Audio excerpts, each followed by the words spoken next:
strategies and put that to the right use to the benefit of the organization is something that has gained ever more importance.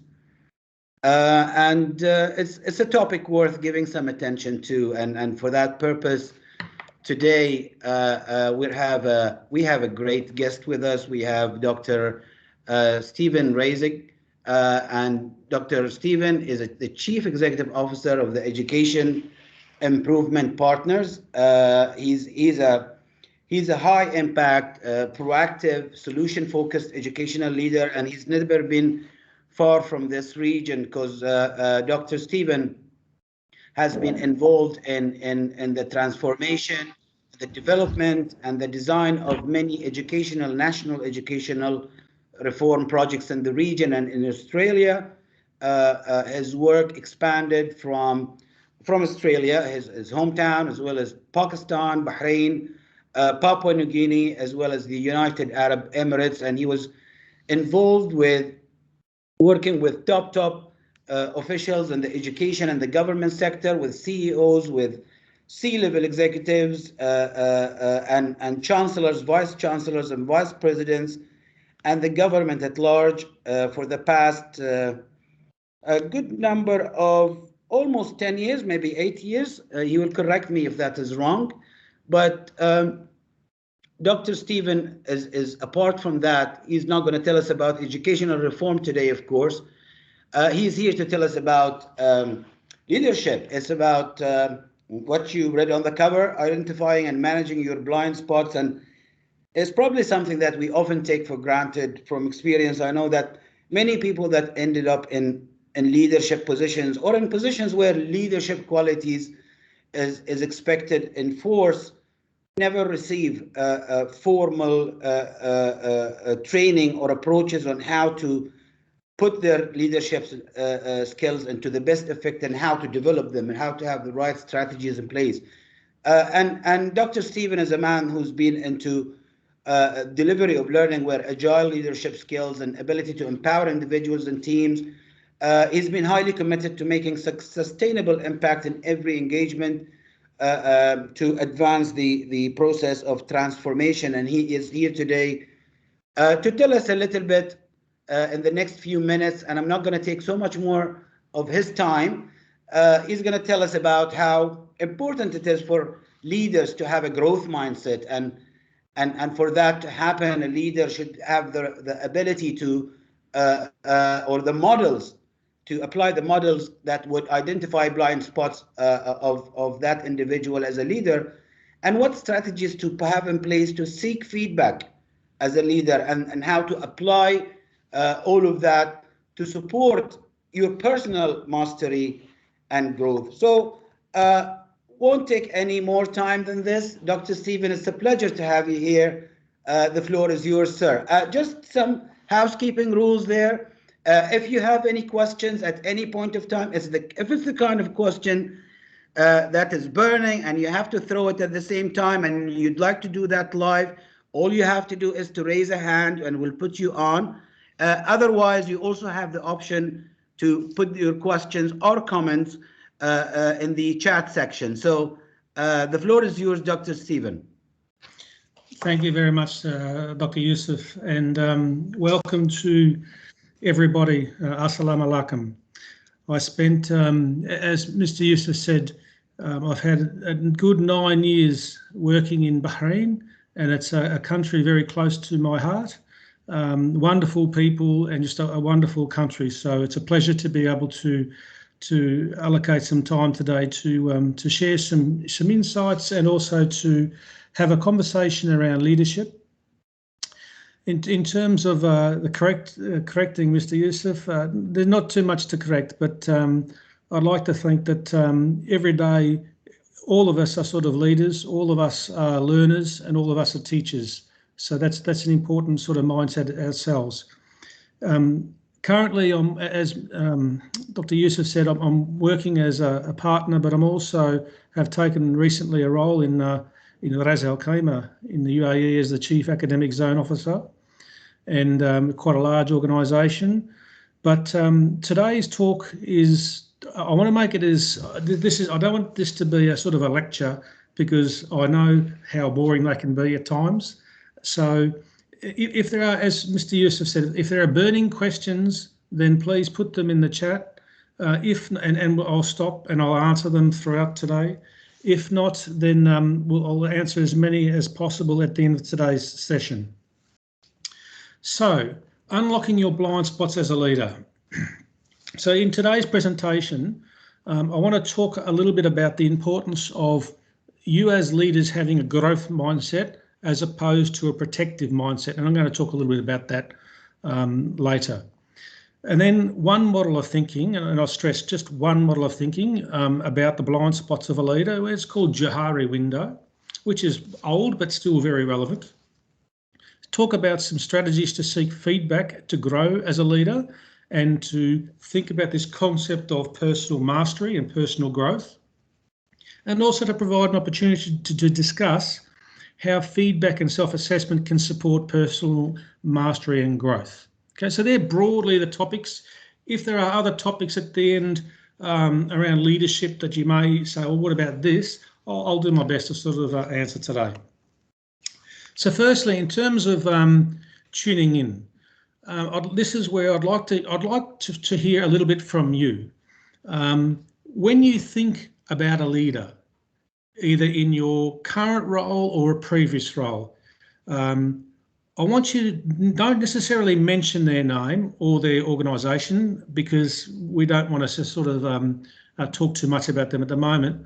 I just like to have a think. I would like you to think about what is it that you like most about their approach, their style, their leadership style. What is it that gives them a connection with you, or you a connection with them? What is it about this relationship between your staff and you, or you and your sort of direct line contact? I want to get a little bit of feedback from people to start with. So do we have anyone who wants to raise their hand and then and just share one story, one example?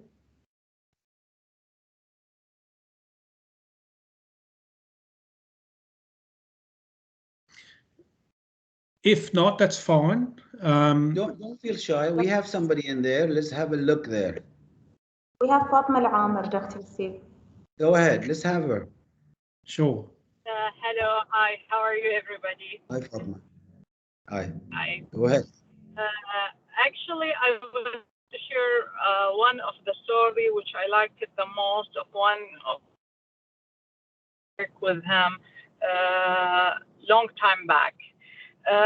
What I like about him, the way he treats his employee as a family. This was the most important thing.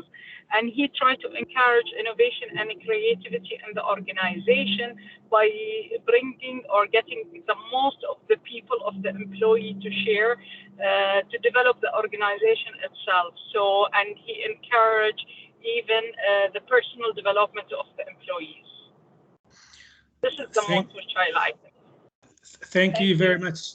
Thank you very much. And what you're starting to talk about there is the fact that the leader is willing to share. He wants, or she wants, people to share. And when the leader has that approach, that sort of inclusive approach, where there's no such thing as a bad idea, or everybody is prepared to be courageous to be able to share, knowing that they're not going to be ridiculed, there's no name or shame, that there's no such thing as a bad idea, and encouraging curiosity, encourage entrepreneurial thinking. That's very, very important as a leader. And that's part of this notion of a growth mindset. So thank you for sharing. I think it was Fatima, but thank you. Anyone else want to give one more example of a positive experience they've had about a leader?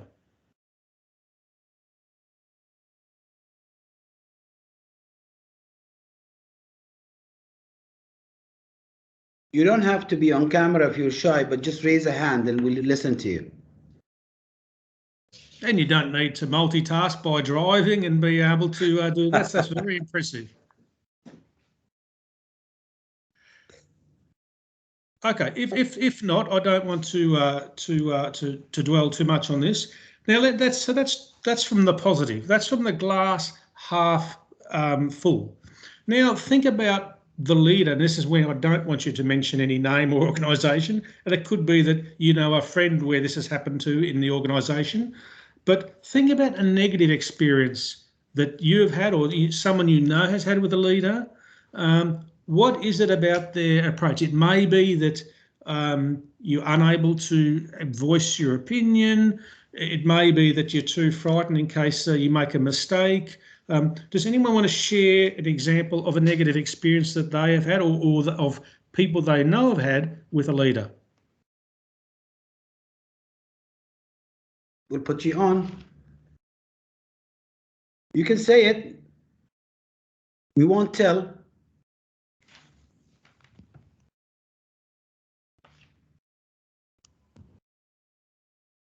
Anyone wants to share a negative experience?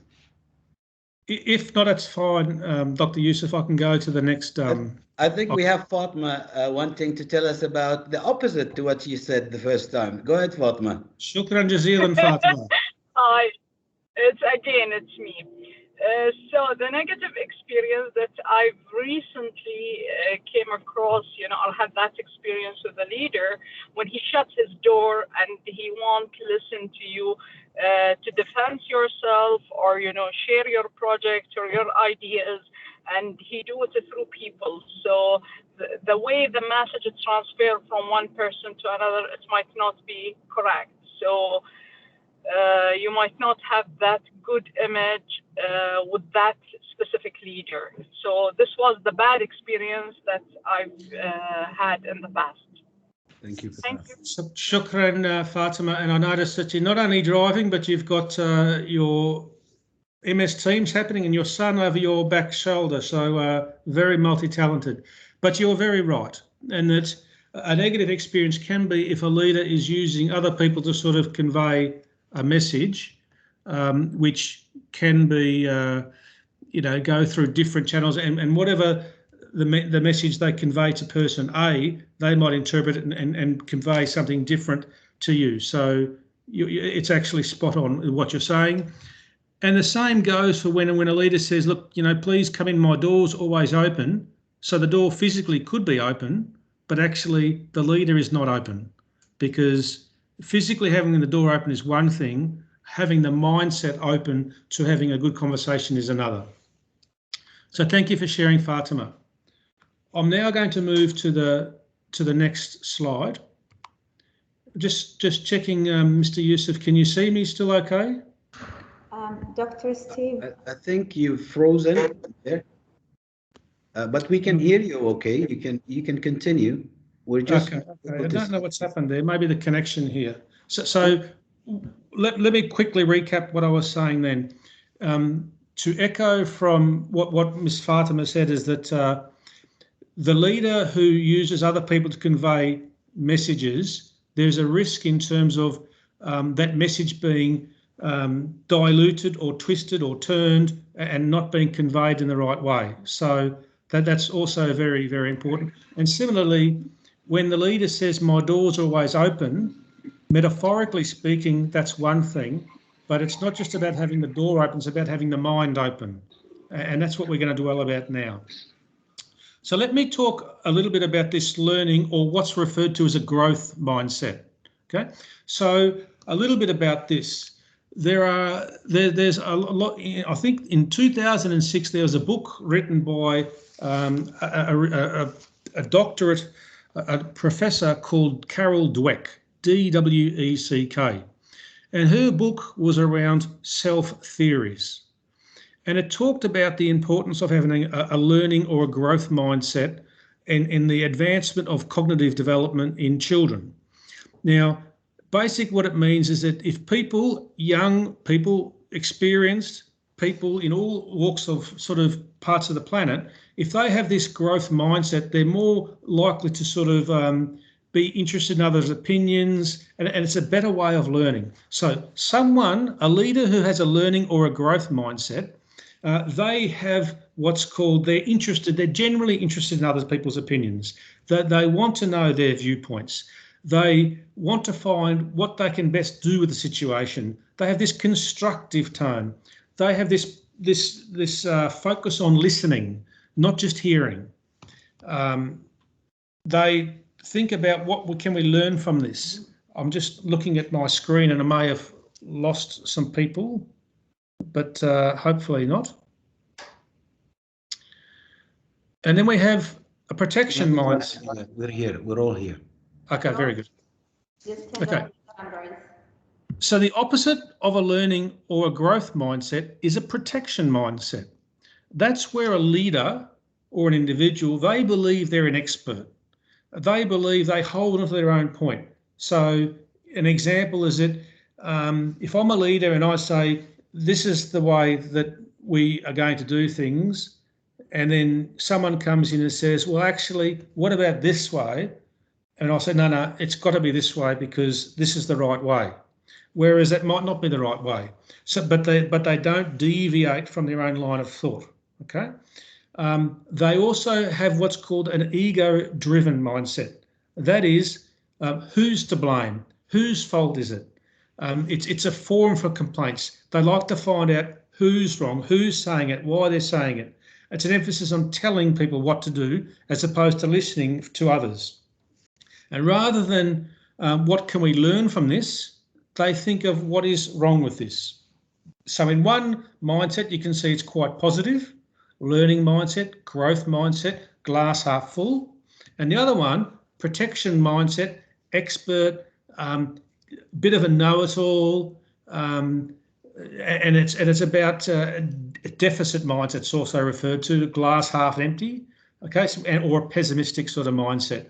So I'm sure that in each of your experiences, whether it's personally or professionally, you would have come across individuals that fit both the learning mindset and the protection mindset. And as a leader, and what we're going to talk about today is that effective leadership requires a learning mindset. Yes, there might be times where you need to use expertise, but you'd like to use that expertise in such a way that you're actually listening to other opinions in a nice facilitative sort of way. So let's talk about this pyramid of behaviour. And I'm not going to go through every part of this, but basically the way that what we see in people, the above the line in this sort of analogy here, these behaviours that result in underlying mindsets. And these mindsets can be measured, okay, so they can be measured through various tools, whether it's various instruments, but basically what they're looking at is what the behaviours you see are a result of what they're thinking, what they're feeling, their values and their beliefs, needs that are met or not met. And if you're on the other end of it, so every interaction you have at work, and we'll keep work for this sort of presentation, every interaction that you have with someone, you see their behaviour. What you don't know is that you don't know what they're thinking and feeling. Sometimes you'll get hints from their body language. So sometimes people cross their arms, sometimes people roll their eyes, sometimes people, there's different body languages you can see, but you don't know about their values and their beliefs, and you don't know if they're having their needs that are met. So I guess the key takeaway for this slide is to think that mindsets can be measured using tools, but where possible as a leader, the behaviours that we see and we model from day to day are so important to penetrate throughout the organisation and within the team. So again, when we think of learner growth now, I'm thinking of all of us, every single person is a learner. And the day that people say that they can't learn, you know that they've actually, it doesn't exist. So what we do know is that a lot of research has gone into looking at what are the 4 stages of learner growth. So if you're thinking about yourself on this leadership journey, then people go through different iterations of growth.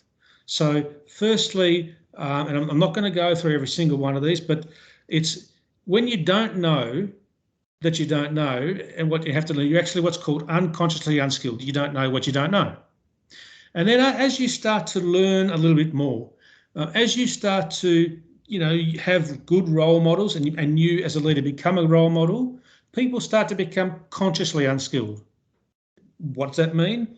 It means that they then start to develop, they know what they have to learn, but they don't know how to do it.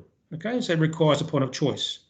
So if I come new to an organisation and I don't know what I don't know, then I have to try and find out what's the current situation, and then if I'm giving a new task and I don't know how to do the new task, such as learning a new software program, then I consciously know I'm unskilled. So if someone says, Steve, can you run Qualtrics and Alteryx as two computer models, then basically I'd have to say, look, yep, I know that I don't know. So that means that I'd have to actually think, okay, so if I'm going to perform this task, I need to learn this. So I'm consciously unskilled in that area. And then you become consciously skilled. So that means, okay, I can do it. Now that I've learned how to use these software programs, I can do it, but I need to think about it a little bit. And then to the last stage, that of being unconsciously skilled, whereas you can just log on, do that. I'm using the same example here. You can just log on, use the program without really thinking about it. Okay. So as leaders, people go through these various stages, and not just as an overall, but you can think about this stage of growth through different parts of leadership. If it's self-efficacy, or in terms of learning how to learn, if it's actually self-evaluation, if it's developing a training program, whether it's looking at Excel spreadsheets, whether it's leading teams, facilitating meetings, delivering big workshops. Each of these skills of a leader, you might be at different parts of this sort of growth. But the most important thing is that you're open to this learning. Okay. So the model that I want to talk about is this model called today. It's called we talk about the blind spots. How do we manage the blind spots? So in 1955, the model that I'm just going to share with you today is what's called the Johari window model. Okay, it was developed with a series of sort of 55 adjectives used to describe people's behaviour, and it was helped to the purpose was to help them better understand their interpersonal communication relationships. And Johari was named from the first two letters of Joseph, J-O, and Harry, H-A-R, and I for Ingham. So that's how the term Johari come about. It's seen in business, and particularly has been over the last sort of 60 to 70 years, as a useful model of human interaction. It's used in both self-help contexts and also in a corporate environment to help individual and team performance. And a bit later on today, I'll talk a little bit about 360-degree feedback as one tool to actually capture this. So in summary, there are 4 quadrants: open, blind, hidden, and unknown. Now, and I'll unpack each of those, but you will see on the outside those behaviours known to others, known to self, not known to self, and not known to others. So I'll unpack each of these quadrant by quadrant. So when we think about the open quadrant, the leader who is in this quadrant, this represents things that I know about myself and you know about me. So I know that I'm Australian, and now you know that I'm Australian. So basically we're on the same page. But in terms of if we're working in the same organisation and in the same team, and you know that, and I know that I'd like to be able to give and receive feedback, and you know that, well, that's part of that's the open area. It's an open space. We both know what we both know. Then we look at this notion of what's called blind, the purpose of today's presentation. So the blind quadrant, this refers to behaviours that you know about me, but I'm actually unaware of. So as a leader, if all the people in the team think that I am behave in a particular way, but I don't know that, then I actually can't address that.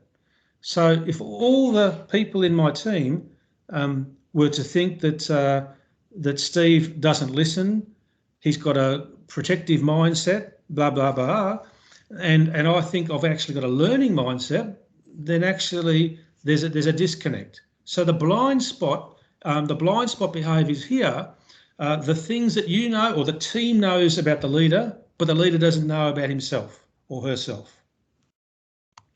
Then we refer to the hidden quadrant.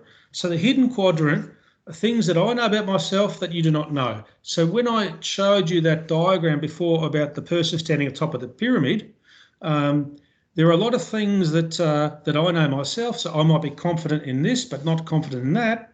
But you don't know what I might be confident in and not confident in.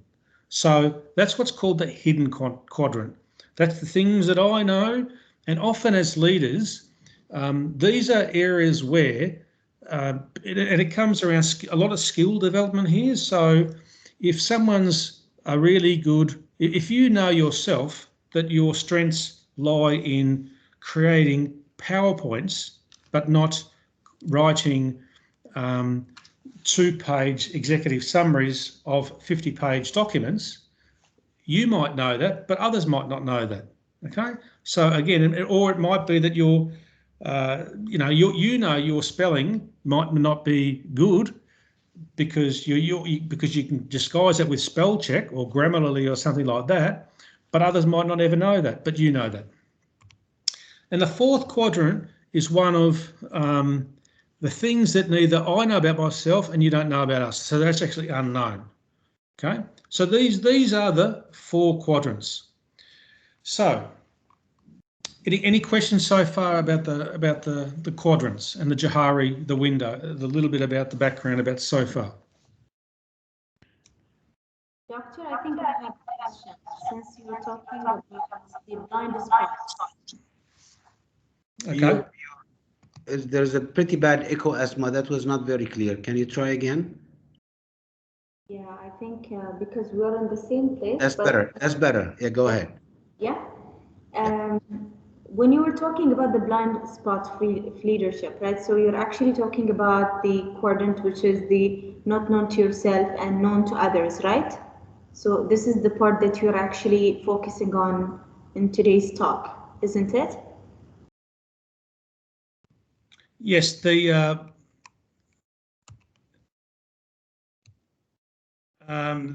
blind spots. Yeah, so not known to self. Yeah, and known to others, isn't it? Is it related to this or? Please repeat, because I don't know if it's my connection here, but please repeat that question. Okay. Can you try again, Asma? Yeah, sure. So when you have actually titled this talk, the blind spot, is it related to the blind quadrant here, which is that's correct. Not okay. So my question here, which of these quadrants? So I'm sure not unknown is not included in this question, but then do you think for a leader, it's more of like a critical quadrant to be in the blind spot or the hidden spot? Which one is it more critical for a leader? I think wants to improve themselves. Good question. So basically, what we're trying to do is, as a leader, we're trying to be more, in many cases, transparent in the way that we act and we behave and we role model. So ideally, what we're trying to do is move as many behaviours from that blind spot area into the open. Okay, so if I know more about the blind spots, then I can work on the blind spots, because some of those behaviours in the blind spot will be public. Okay, some of the behaviours in the hidden will never be public. So you will never know in my hidden quadrant.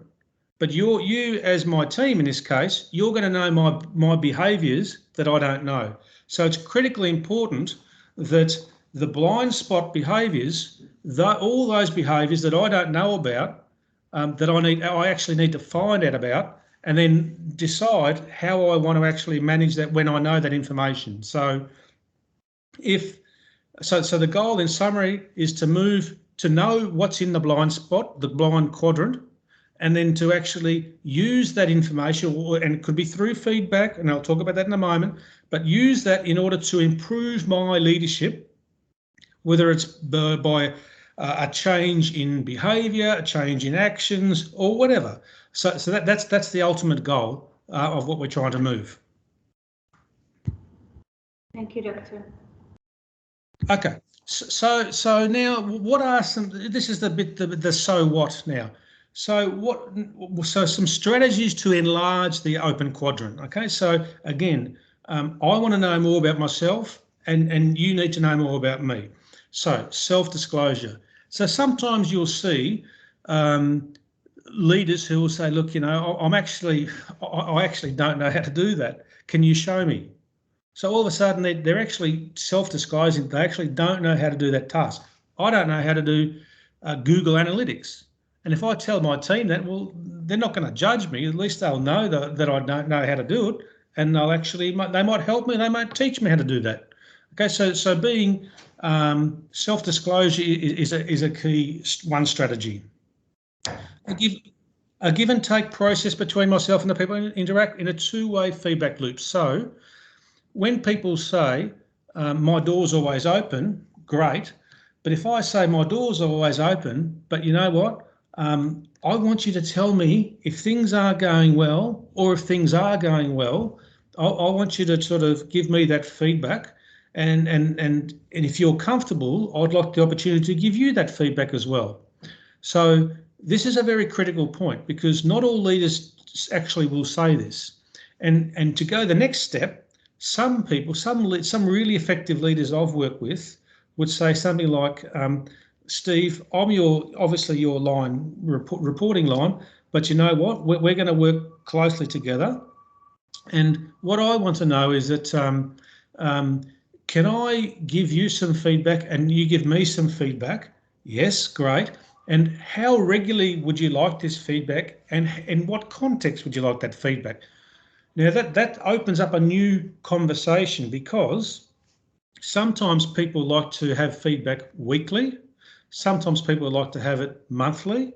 Sometimes people want to have it whenever it's needed, which is probably preferable in many cases.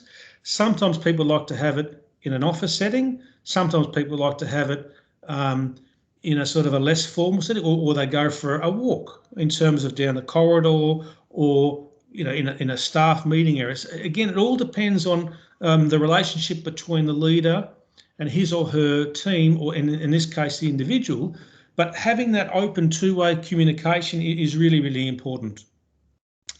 The next strategy is that of sharing information about myself, moves information from the hidden to the open. So if, and talking to Asma's question, what you might not know about me, and to put it into the open quadrant, could be things like, look, my spelling isn't the best. So if you pick up spelling mistakes before I present it to the board, please don't be afraid to tell me that. But what I'm saying in this case is that, okay, spelling is something that maybe you didn't know. It might not be strong, but guess what? If I'm going to put a document in front of the board and there's a spelling mistake, they're going to tell me. So I'd rather you, as part of my leadership team, tell me that as well. So sharing information about, and again, you got to, as a leader and as a person, you decide what you want to share, what you don't want to share, because there also breaches confidentiality, where you don't want to be sharing, too much personal things with, your people that you work with as well. That's an individual thing. The next one is this notion of 360-degree feedback, and I'm going to talk a little bit more about that. But as 360-degree feedback says, it's actually looking at yourself as a leader from a whole 360, so at all angles. So if you're in the middle, everyone looking around you, you get feedback from different angles. and a clear process and approach to how feedback is provided, as I mentioned a little bit earlier on. So these are some strategies, going back to Asma's question, to get information from hidden, not so much hidden, but from some information from hidden into open, but more importantly, information from blind into open. Just going to grab a drink for 1 second. So then we've got, now I want to talk a little bit more about this importance of feedback and 360-degree feedback. So we gain, so apart from the tools that I talked about before, whether it's the Holborn, the MBTI, a Genos or other sort of tools, the best sort of feedback we get is from feedback from others.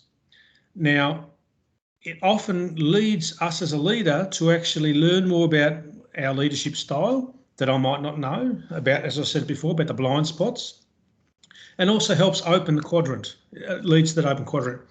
Okay, 360-degree feedback is a tool, and there's various iterations of this that you can use to increase self-awareness, and that the feedback allows people to discover strengths, weaknesses, and blind spots. And by uncovering a blind spot, it leads to this cycle of continuous improvement and developing new skills. Okay. So here's a simple way of 360-degree feedback. So when I typed in Google free or open source 360-degree tools, some that come to mind were this Qualtrics Employee, Trackstar Performance Management, Factorial, ProProf, SurveyMaker. I haven't used any of these personally. I've used Genos International, but that's a paid one. And I've developed my own. And what I'm going to share with you today was something that I developed in Bahrain, actually. And it was free. And in fact, you can even do it even better now with instruments such as you can create survey monkeys with certain logins, and you can use some Google Forms, which is anonymous responses. So there's multiple ways of using it now. But anyway, what happens is that if you're going to do 360-degree feedback, you have one person to collect the information, okay, which is, so if Miss Asma wants me to oversee a 360-degree feedback on Miss Asma's leadership, then I have to be the one person that she can trust to actually do this, because you never pick someone that you really can't trust. If you're going to initiate 360-degree feedback, the person collecting information has to be rock solid. You don't want them to be able to say story A, he said, she said, because it damages the whole process. So it has to be trust. Then, and again, I'm going to give you this situation in Bahrain. You would then say, okay, so who are 10 people that you've got regular interaction with who can actually give a pretty good insight about your leadership style? So then, in this case, I'm using Asma. She'd say, well, this person, so she'd give me 10 names and their contact details in terms of by email or however I'm going to identify them. You need some skilled analysis and ability to eliminate any personal comments, and then skilled coaching and debriefing without solutions. Excuse me. So when I say about, so in this case, the tool is, I would create a simple three questions to ask the 10 people. So again, I'd say, what does Steve do well as a leader? Or what do you like most about Steve's leadership style? Question 2, what could Steve consider doing differently or less of as a leader in terms of what are some improvement areas, which is going to tap into the blind spots? And the third question could be, what are some possible strategies that you could suggest to Steve to make him a more effective leader? So then I'd have these 3 questions and I'd shoot them to or someone, whoever's doing me, or if I'm doing Asma and I ask the same questions about Asma, I would send them to the 10 people that Asma has actually nominated. And I'd say to each of them, please answer these questions truthfully, professionally and send me back the answer. And I promise you, and in my little email to the link, I'd say to them, dear such and such, you are being nominated to provide feedback about asthma, Please describe this as much as possible, etc., etc. And then any personal things you eradicate. Again, what is leadership? So I'm going to jump across this one. So I can come back to some of this. I'm conscious of time, but basically feedback is a gift. Feedback's better than illusion. It's a way of acknowledging we all have blind spots.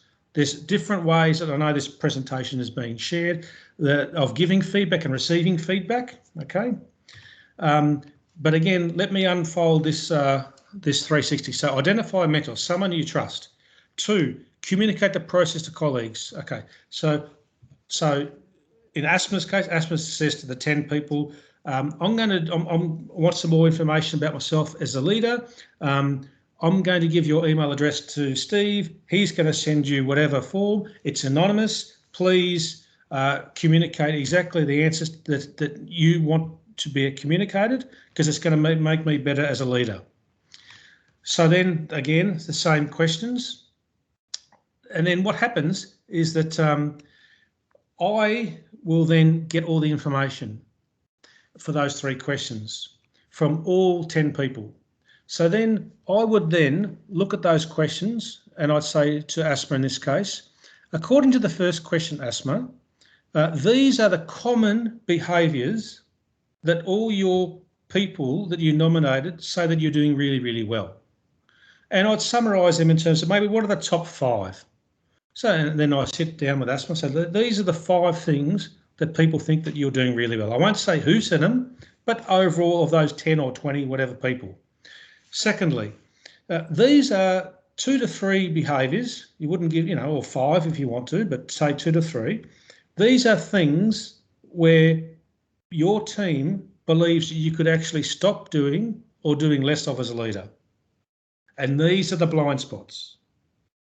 And the third thing is that, and these are 3 suggestions that some of the people have suggested to actually support you as a leader. So then it gets into this what's called performance coaching.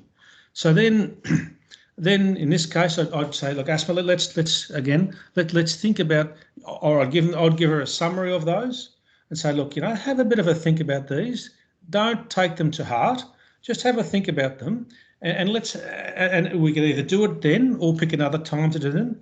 But then I'd say, okay, so looking at that feedback you received, what do people say that's working really, really well? You should say, well, I'm doing this, I'm doing that, I'm doing that really, really well.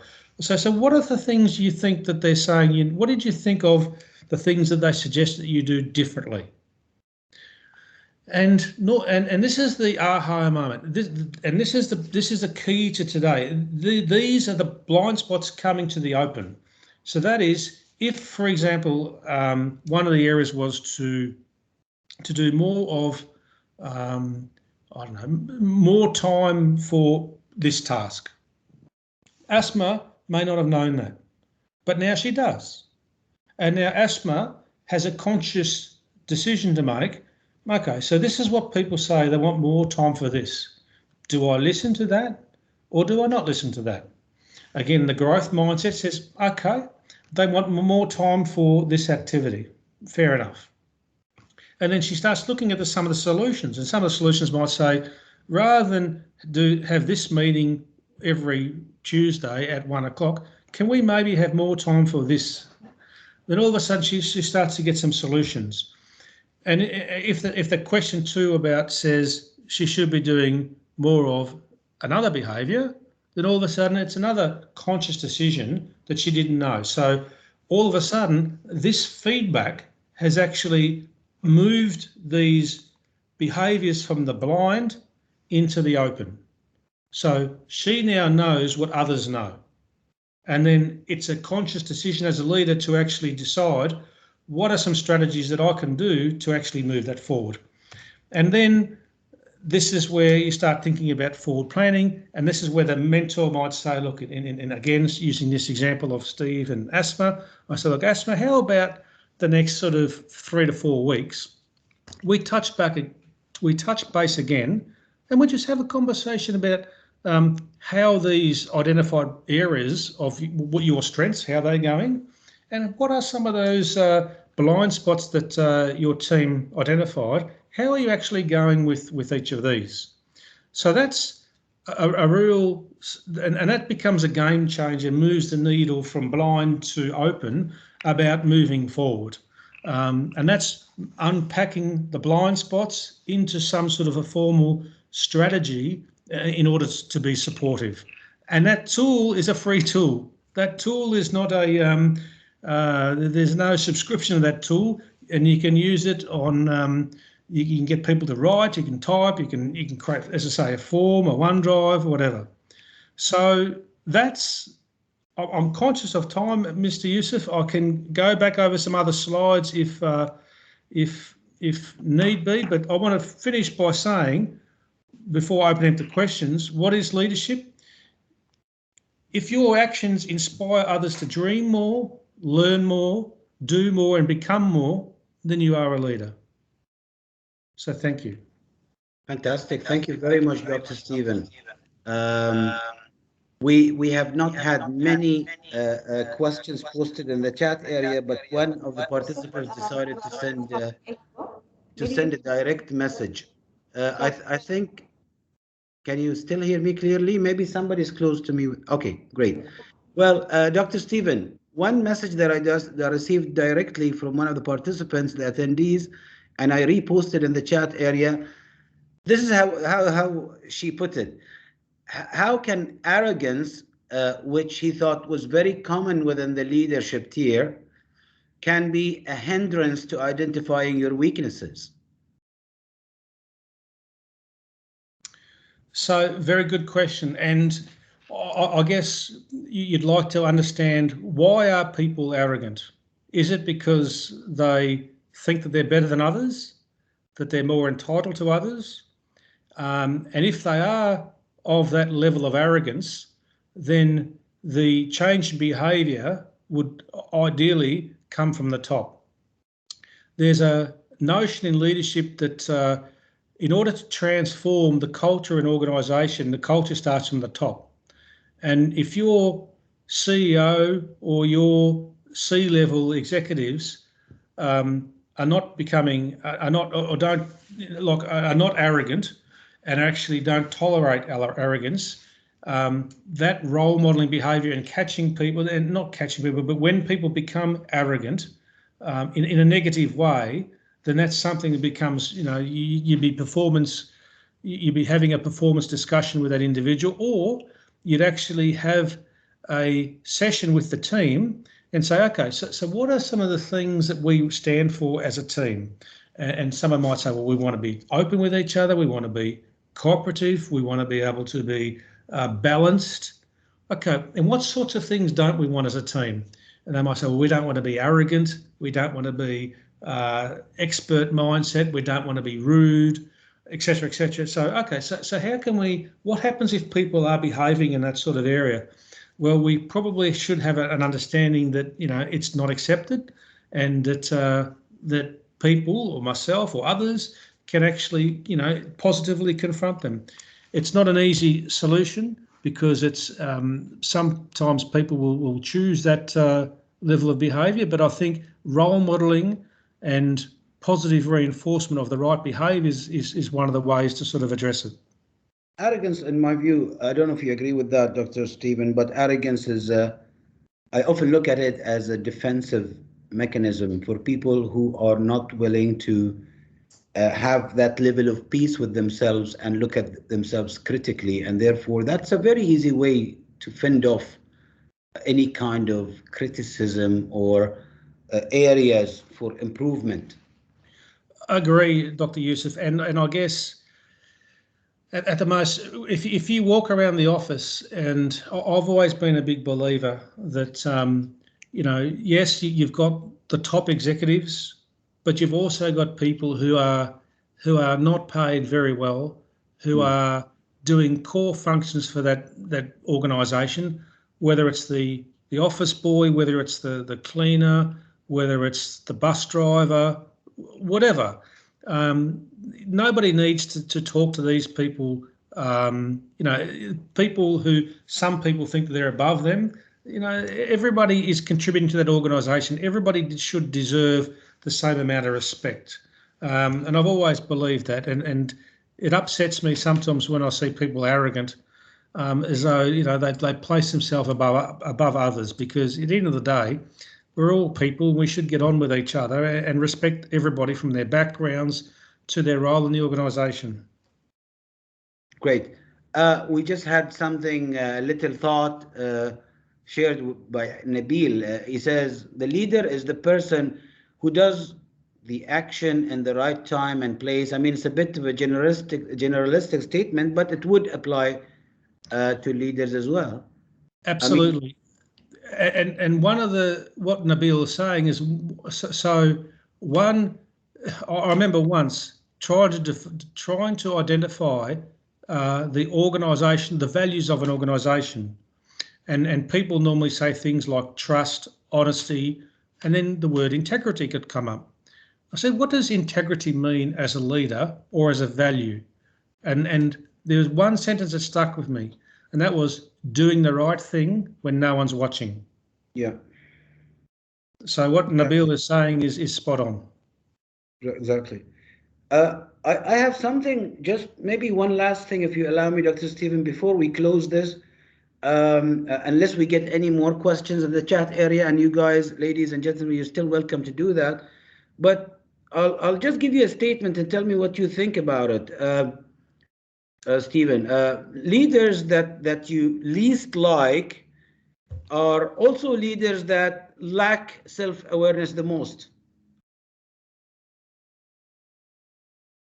Leaders you least like are the ones that lack self-awareness the most.